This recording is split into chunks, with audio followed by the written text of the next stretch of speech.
ለአመታት የለፋችሁበት የዩቲዩብ ቻናል እንዲዘጋ ትፈልጋላችሁ? ብዙዎቻችሁ ይሄ እንዲሆን አትፈልጉም። አካውንታችሁን እንዲዘጋ ማትፈልጉ ከሆነ ዛሬ 9 ነገሮችን እነግራችኋለሁ። አካውንታችሁን ከመዘጋት ሊታደጉላችሁ የሚችሉ 9 ፖይንቶችን እናነሳለን።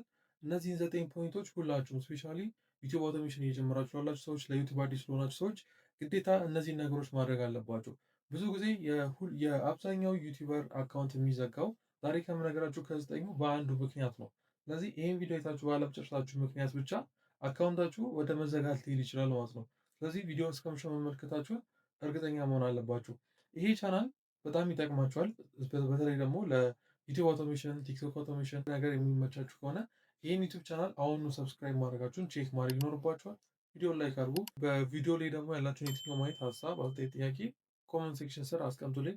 የእያንዳንዳችሁን መልሳለሁ። አሁን ላይ ዩቲዩብ ላይ ሰዎች እንደፈለጉ ቪዲዮ መልቀቅና እንደፈለጉ ብር ማፈስ ይመስላችኋል? ይሄ በጣም ብዙ ሰው ጋር ያለ የተሳሳተ አመለካከት ነው።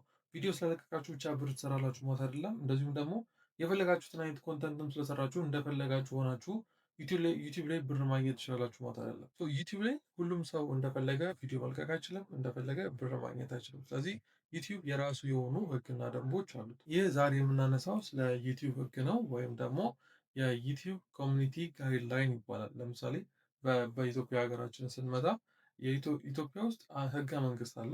ያንን ህገ መንግስት ሰዎች ከጣሱ ይቀጣሉ። በህገ መንግስቱ መሰረት ቅጣቶች የሚተላለፋሉ። ሪዋርድም ካለው ሪዋርድ ይካሄዳል ማለት ነው። ስለዚህ ዩቲዩብ የራሱ የሆነ ህግና መመሪያ አለው። ማንኛውም ሰው ስለተነሳ ቪዲዮ ስለሰራ አካውንት ስለከፈተ ገንዘብ ያገኛል ማለት አይደለም። እነዚህ ህጎች ላይ ተከትሎ መስራት አለበት። ስለዚህ የኢትዮጵያ ህገ መንግስት ለኢትዮጵያ ሰዎች ለመኖር ከፈለጉ ያንን ህግ ማክበር እንዳለባቸው ሁሉ የዩቲዩብም ህገ መንግስት አለው፣ ወይም ደግሞ ኮሚኒቲ ጋይድላይን አለው። ያ ኮሚኒቲ ጋይድላይን ዩቲዩብ ላይ መቆየት የምትፈልጉ ከሆነ እነዚህን ኮሚኒቲ ጋይድላይኖች የግድ ማድረግ አለባችሁ ማለት ነው። ኮሚኒቲ ጋይድላይኑን ከመረዳታችን በፊት ለዩቲዩብ ያለን ኢሜጅ በጣም ሰፋ ማለት አለበት። በነገራችን ላይ ዩቲዩብ ላይ ከ2.8 ቢሊዮን ህዝብ በላይ ዩዘሮች አሉት። ዩቲዩብ ከ2.8 ቢሊዮን በላይ ዩዘሮች አሉት። እንደዚሁም ደግሞ ከ33 ሚሊዮን በላይ ኮንተንት ክሬተሮች አሉት፣ ወይም ደግሞ ሰራተኞች አሉት ማለት እንችላለን። ስለዚህ በጣም ትልቅ የሆነ ፕላትፎርም ነው። እንደ ካምፓኒ ብንወስዱ በጣም ትልቅ የሆነ ካምፓኒ ነው። ስለዚህ ይሄ ካምፓኒ የካምፓኒው ክብር፣ የካምፓኒው እውነተኝነት እንዳይጣሱ የግዴታ ህግና መመሪያዎች ያስፈልጉታል። እነዚህን ህግና መመሪያዎች ደግሞ በስሩ ያሉ እያንዳንዱ የሚሰሩ ሰዎች ማወቅ አለባቸው።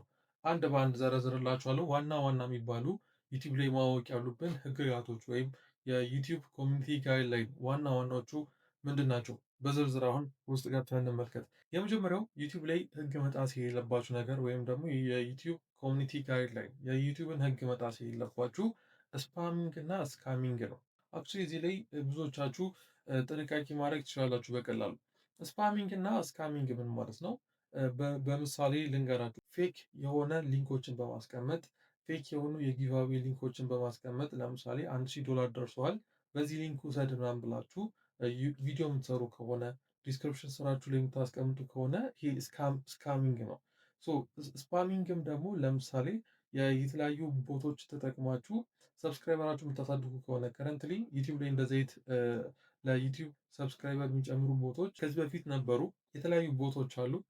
ልክ ቲክቶክ ላይ፣ ፌስቡክ ላይ፣ ቴሌግራም ላይ በቦቶች ሰዎች ቻናላቸው እንደሚያሳድጉ ዩቲዩብ ላይም እንደ ዘይት ሙከራ ሞክራለሁ ካላችሁ አካውንታችሁ ከአንዳንድ ራሱ ሊዘጋ ይችላል። ስካምም ማድረግ የለባችሁም፣ ስፓምም ማድረግ የለባችሁም። ፌክ ኢንጌጅመንት መጠቀም የለባችሁም። በጣም በቃ እነዚህ ነገሮች ራሱ በዝርዝር ውስጥ ገብታችሁ ስትመለከቱ በጣም ብዙ ነገሮች አሉት። አሴ ሆል ጀነራሊ ስንመለከተው ስካም ማድረግ እና ስፓም ማድረግ የውሸት ሊንክ እያስቀመጣችሁ እንደዚሁም ደግሞ ዩቲዩብን ለማጭበርበር አንዳንድ ትሪኮች የምትጠቀሙ ከሆነ አካውንታችሁን ለማሳደግ ማለት ነው ስፓሚንግ ኦር ስካሚንግ በሚለው ኮሚኒቲ ጋይድ ላይ ልትቀጡ አካውንታችሁ ስትራይክ ሊሰጠው ይችላል ማለት ነው። ሁለተኛው ደግሞ አካውንታችሁ ሊዘጋበት የሚችለው ወይም ደግሞ ስትራይክ ሊሰጠበት የሚችለው ሁለተኛው ምክንያት ሄት ስፒች፣ የጥላቻ ንግግር በዘር፣ በሃይማኖት፣ በቋንቋ በእነዚህ ነገሮች ላይ የጥላቻ ንግግር ይበዛል ካያችሁ። ነገር ግን በዩቲዩብ ህግ መሰረት ሄት ስፒች አይቻልም። ስፔሻሊ ኢንተርናሽናል ኮንተንቶች የምትሰሩ ከሆነ በእንግሊዝኛ ከሆነ ኮንተንቶች የምትሰሩ ኢንተርናሽናል ላንጉጆችን ተጠቅማችሁ ከሆነ ኮንተንቶች የምትሰሩ የሄት ስፒች ጭራሽ ዩቲዩብ ላይ አይቻልም። ስለዚህ ዘር አታክ ማድረግ አትችሉም፣ ሃይማኖት አታክ ማድረግ አትችሉም፣ ቋንቋ፣ ብሔር፣ ጎሳ ምናምን እያላችሁ እንደዚህ ሰዎችን አታክ ማድረግ አትችሉም። ላይክ ስፔሲፊክሊ ስም ጠርታችሁ መሳደብ አትችሉም። ያንን ሀገር ወይም ያንን ጎሳ ያንን ማህበረሰብ ስም ጠርታችሁ መሳደብ ሄት ስፒች ስለሚካተት እንደዚህ ፈጽሞ አይቻልም ማለት ነው። ስለዚህ ሁለተኛው ከሄት ስፒች መጠበቅ አለባችሁ። ሶስተኛ ከሁለተኛው ጋር ተያያዥ ነው ሃራስመንት እና ሳይበር ቡሊንግ። ይሄም አካውንታችሁ ስትራይክ እንዲሰጥ ሊያደርግ ይችላል። አካውንታችሁ እንዲዘጋ ሊያደርግ ይችላል። እነዚህ ሜትዶች አሁን የምዘረዝርላችሁ አብዛኛው ሰው ቶሎ ኢንጌጅመንት ለማግኘት ቶሎ ሰብስክራይበር ለማግኘት አብዛኛው ሰው ሊጠቀምባቸው ይችላል። ግን ፈጽሞ ለአካውንታችሁ አደገኛ ነው የሚሆነው።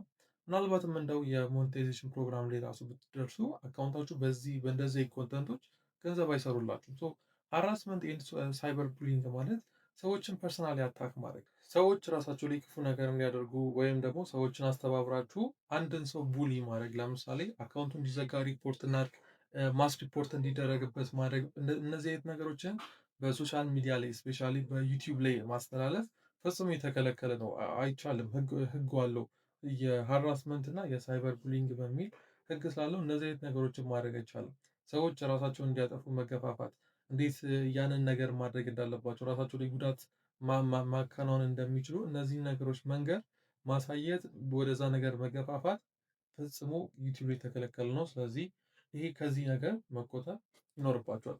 አራተኛ የዩቲዩብ ኮሚኒቲ ጋይድላይን የቫዮላንስ እና የዳንጀረስ ኮንተንት ነው። ይሄም በጣም ሰፊ ነው። ብዙ ነገሮች ከስሩ ይዘረዝራሉ። በዋነኝነት ለምሳሌ የግድያ ቪዲዮዎችን ማሳየት፣ ሰዎች በጣም ሲጠቁ ማሳየት፣ ደም የበዛበት ነገር ማሳየት፣ ዳንጀረስ የሆኑ ነገሮች አሰራር ማሳየት። ለምሳሌ ቦምብ እንዴት ሊሰራ እንደሚችል፣ እንዴት ሀገርን ማጥፋት እንችላለን ምናምን የሚሉ ነገሮችን የምትሰሩ ከሆነ አካውንታችሁ በዛ አማካኝነት ሊዘጋ ይችላል። መዘጋት ሲባል ኮምፕሊትሊ በዛ ኢሜል ዩቲዩብ እንዳትጠቀሙ ድረስ ልትደረጉ ትችላላችሁ። እንደዚህ አይነት ቫዮላንስ ነገሮች ደግሞ በጣም ሴንሲቲቭ ስለሆኑ እነዚህ ላይ ጥንቃቄ ማድረግ አለባቸው። አምስተኛው የዩቲዩብ ኮሚኒቲ ጋይድላይን በጣም ብዙ ሰው ሲሳሳት የሚመለከተው ብዙ ሰብስክራይበሮችን ለማግኘት የሴክሹዋል ኤንድ የኑዲቲ ቪዲዮዎችን መልቀቅ ወይም ደግሞ የኑዲቲ ኮንተንቶችን የእርቃን ወይም ደግሞ ሴክሹዋል ይዘት ያላቸውን ኮንተንቶችን መልቀቅ፣ የራቁት ፎቶ ሊሆን ይችላል። እንደዚህ አይነት ነገሮችን መልቀቅ ዩቲዩብ ላይ በጣም የተከለከለ ነው። አካውንታችሁ ፐብሊሽ የሚለው ጋር ራሱ ሳይደርስ ብዙ ሰው ጋር ራሱ ሳይደርስ አካውንታችሁ ሊዘጋ ይችላል። እንደዚህ አይነት ነገሮችን ማድረግ የለባችሁም። ይሄ ፈጽሞ ሞራሊም ልክ የሆነ ነገር አይደለም። እንደዚሁም ደግሞ ዩቲዩብን እንደ ቢዝነስ አስባችሁት በዩቲዩብ ገንዘብ መስራት የምታስቡ ሰዎች ካላችሁ ጭራሽ እንደነዚህ አይነት ነገሮች ውስጥ መግባት የለባችሁም ማለት ነው። ይህንን ኮሚኒቲ ጋይድላይን በደንብ ማወቅ ይኖርባችኋል። ስድስተኛው የዩቲዩብ ኮሚኒቲ ጋይድላይን አካውንታችሁን ከአንዳንድ አየር ላይ ሊያዘጋ የሚችል ነገር የቻይልድ አቢዩዝ ወይም ደግሞ የህፃናትን ሴፍቲ የሚነካ ነገር፣ ህፃናትን የሚጎዳ ነገር። እነዚህ ነገሮች በጣም ጥልቅ ናቸው። ህፃናት በምትለቁት ቪዲዮ ሊጎዱ ይችላሉ ወይ? ህፃናትን ወደ ተሳሳተ ኢንፎርሜሽን ያመራል ወይ? ህፃናት የማይገባ ነገር እንዲያደርጉ ያደርጋል ወይ የሚለውን ነገር በጣም ኮንተንታችሁ ላይ ቼክ ማድረግ ይኖርባቸዋል። የምትሰሩት ኮንተንት ከእንደዚህ አይነት ነገር የራቀ መሆን አለበት። ህፃናትን የሚጎዳ ከሆነ፣ የህፃናትን ሴፍቲ የሚነካ ከሆነ፣ ህፃናትን የሚያስፈራራ ከሆነ አካውንታችሁ ከአንዳንድ አየር ላይ ባን ሊደረግ ይችላል። ይህን ነገር በጣም በጥንቃቄ ማድረግ ይኖርባቸዋል። በጣም መጠንቀቅ ይኖርባቸዋል። ሰባተኛው ሚስ ኢንፎርሜሽን ነው። ሚስ ኢንፎርሜሽን ከዩቲዩብ ኮሚኒቲ ጋር ላይ መካከል በጣም ብዙዎች አሁንም ሁለተኛው በጣም ብዙዎች የሚሸወዱት ለምሳሌ የዜና ኮንተንት ላይ ፌክ ኒውሶችን መዘገብ፣ ሰዎች ጓግተው ያን ነገር እንዲያዩ ፌክ ኒውሶችን መዘገብ፣ ፌክ የሆኑ ነገሮችን ማምጣትና መናገር፣ ሄልዝ ኮንተንት አካባቢ ፌክ የሆኑ ነገሮችን አምጥቶ መናገር ሚስ ኢንፎርሜሽን በሚለው ይያዝና አካውንታችሁ ስትራይክ ሊሰጠው ይችላል፣ ሊዘጋም ይችላል ማለት ነው። እንደ ጥፋታችሁ መጠን አካውንታችሁን እስከ ማዘጋት ድረስ ሊያስደርስ ይችላል። ስለዚህ ሚስ ኢንፎርሜሽን የሆነ ነገር መስራት በጭራሽ የለባችሁ ማለት ነው። ይህን ካነሳም በኋላ ስምንተኛው በጣም ብዙ ሰው ያስቸገረው፣ ይህንን ለብቻው አንድ ቪዲዮ ሰራላችኋለሁ። ኮፒራይት ዩቲዩብ ኮሚኒቲ ጋይድ ላይ አጥብቆ ብዙ ሰው ከሚወድቅበት ፓርት ቢኖር የኮፒራይት ኢሹ ነው። ኮፒራይት የሰዎችን ቪዲዮ ወይም ደግሞ የሰዎችን ድምፅ፣ የሰዎችን ፎቶ ያለ ሰዎቹ ፍቃድ ወስዳችሁ የራሳችሁ ፔጅ ላይ መልቀቅ የኮፒራይት ቅጣት ይመጣባቸዋል። ወይም ደግሞ ኮፒራይት ብሎ ቪዲዮችሁ ላይ ይመጣል። ሙዚቃ የምትጠቀሙት ላይም ኮፒራይት ብሎ ያመጣባቸዋል። ያ ኮፒራይት የተባለው ስትራይክ ወደ ማሰጠት አካውንታቸው ወደ ማዘጋት ሊያደርስም ይችላል። እንደዚሁም ደግሞ ኮፒራይት ያለባቸው ቪዲዮዎች ገንዘብ አይሰሩም ዩቲዩብ ላይ። ሶ ኮፒራይት በጣም ብዙዎቻችሁ የሚያስቸግር ነው። የሌላ ሰው ሙዚቃ፣ የሌላ ሰው ቪዲዮ ሙሉ ለሙሉ ለምሳሌ ፊልሞችን፣ የተለያዩ ሰዎች የሚሰሯቸው ኮንተንቶችንም ቢሆኑ ቀጥታ ወስዶ አምጥቶ ለራሳችሁ መጠቀም ኮፒራይት ነው። የሰዎችን ሀሳብ ወር የሰዎችን ቪዲዮ ኮፒራይት ማድረግ ለአካውንታችሁ በጣም አደገኛ ነገር ነው። ስለዚህ ኮፒራይት ላይ በጣም መጠንቀቅ ይኖርባችኋል ማለት ነው። ብዙዎቻችሁ ኮፒራይት ላይ ስትራግል እያደረጋችሁ እንዳለ በጣም ብዙ ኢንቦክስ ይደርሰኛል። አሁን ቢሆን የኮፒራይት ኢሹ በጣም እያስቸገራችሁ ያላችሁ ሰዎች ካላችሁ ኮሜንት ላይ ምን እያስቸገራችሁ እንዳለ ዲቴይል ጻፉልኝ። ኮፒራይት ምን አድርጋችሁ ምን እየገጠማችሁ እንዳለ እኔ በቀጣይ ቪዲዮ አሪፍ አድርጌ ኮፒራይት የሰዎችን ቪዲዮ ተጠቅመን እንዴት ማለፍ እንደምንችል ስፔሻሊ ዩቲዩብ ሾርት ላይ ለምትሰሩ ሰዎች ብቻውን አንድ ቪዲዮ እሰራላችኋለሁ ማለት ነው።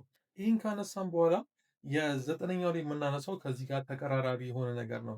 የተምነላችን ላይ ምን አይነት ሩሎችን መጠቀም እንዳለብን እንደዚሁም ተምነላችን ስንጠቀም ማካሄድ ያሉብን ነገሮች አሉ። እስካሁን የነገርኳችሁ ስምንቱ ሀሳቦች ተምነላችን ላይም አፕላይ የሚሆኑ ነገሮች ናቸው። ተምብነላችንን ስንጠቀም ፌክ የሆነ ነገር መጠቀም የለብንም።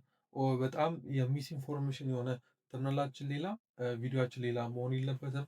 እንደዚሁም ደግሞ የሰዎችን ስፔሻሊ ደግሞ በጣም ታዋቂ የሆኑ ሰዎችን መጠቀም የለብንም። ከተምነልም አልፈን ደግሞ የአካውንታችን ስም እነዚህ ነገሮች አካውንታችንን ሊያዘጉ ይችላል። አሁን ለምሳሌ ፌናን በቀለ የሚል ዩቲዩብ ቻናል አለ። የኔ ዩቲዩብ ቻናል አስመስላችሁ እናንተ በራሳችሁ ለመስራት የኔን ፕሮፋይል ተጠቅማችሁ ለመክፈት ስትሞክሩ አካውንታችሁ ስትራይክ ውስጥ ይገባል። እንደዚሁም ደግሞ አካውንታችሁ ሊዘጋ ይችላል ማለት ነው። ፐርማነንትሊ ሊዘጋ ይችላል። የተለያዩ ሰዎችን ፎቶ ስትጠቀሙ እንደዚሁም የእነሱን ስም ስትጠቀሙ አካውንታችሁ ኮምፕሊትሊ ሊዘጋ ይችላል፣ ቻናላችሁ ሊዘጋ ይችላል ማለት ነው።